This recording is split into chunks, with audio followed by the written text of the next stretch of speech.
বহুল প্রতীক্ষিত নবম জাতীয় পে স্কেল নিয়ে আবারও গতি এসেছে। নতুন বেতন কাঠামোর প্রস্তাবটি চূড়ান্ত পর্যালোচনার পর্যায়ে রয়েছে বলে সংশ্লিষ্ট সূত্র জানিয়েছে। সবকিছু ঠিক থাকলে চলতি মাসের শেষ দিকে অথবা আগামী সপ্তাহে প্রস্তাবটি মন্ত্রিসভার বৈঠকে উপস্থাপন করা হতে পারে।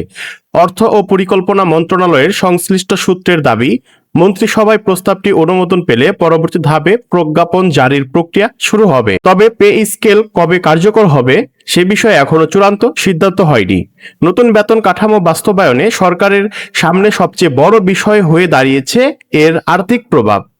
আন্তর্জাতিক মুদ্রা তহবিল আইএমএফ সরকারের ব্যয় ও মূল্যস্ফীতির উপর সম্ভাব্য চাপ বিবেচনায় পে স্কেল বাস্তবায়ন কিছুটা পিছিয়ে দেওয়ার পরামর্শ দিয়েছে বলে সংশ্লিষ্ট সূত্র জানিয়েছে। তবে সরকার বিষয়টি পুরোপুরি পিছিয়ে দেওয়ার পরিবর্তে নিজেদের আর্থিক সক্ষমতা বিবেচনা করে বাস্তবায়নের পথ খুঁজছে বলে জানা গেছে। প্রয়োজনে ধাপে ধাপে নতুন বেতন কাঠামো কার্যকর করার বিষয়টিও বিবেচনায় রয়েছে। 2015 সালে অষ্টম জাতীয় পে স্কেল কার্যকর হওয়ার পর দীর্ঘ সময় ধরে নতুন কোনো জাতীয় বেতন কাঠামো ঘোষণা হয়নি। এই সময়ে সরকারি চাকরিজীবীদের বেতন প্রতি বছর নির্ধারিত হারে ইনক্রিমেন্ট পেলেও জীবনযাত্রার ব্যয় ও মূল্যস্ফীতি উল্লেখযোগ্যভাবে বেড়েছে। এর পরিপ্রেক্ষিতে নবম জাতীয় পে স্কেলের দাবি জোরালো হয়। 2025 সালের জুলাইয়ে নবম পে কমিশন সরকারের কাছে প্রতিবেদন জমা দেয়। প্রতিবেদনে সরকারি কর্মকর্তা কর্মচারীদের মূল বেতন 100 থেকে 140% পর্যন্ত বাড়ানোর সুপারিশ করা হয়েছিল।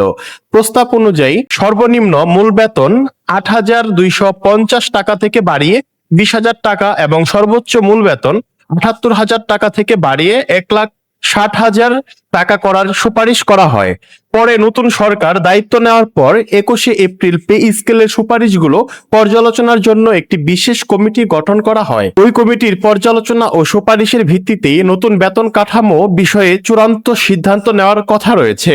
অর্থনীতিবিদদের হিসাব অনুযায়ী প্রস্তাবিত বেতন কাঠামো পুরোপুরি বাস্তবায়ন করা হলে সরকারের বার্ষিক ব্যয় উল্লেখযোগ্যভাবে বাড়তে পারে। অতিরিক্ত ব্যয়ের চাপ সামাল দিতে রাজস্ব আয় বাড়ানো এবং সরকারি ব্যয় ব্যবস্থাপনায় আরো দক্ষতা আনার প্রয়োজন হবে। এদিকে নতুন পে স্কেল নিয়ে সরকারি চাকরিজীবীদের মধ্যে হতাশা বাড়ছে।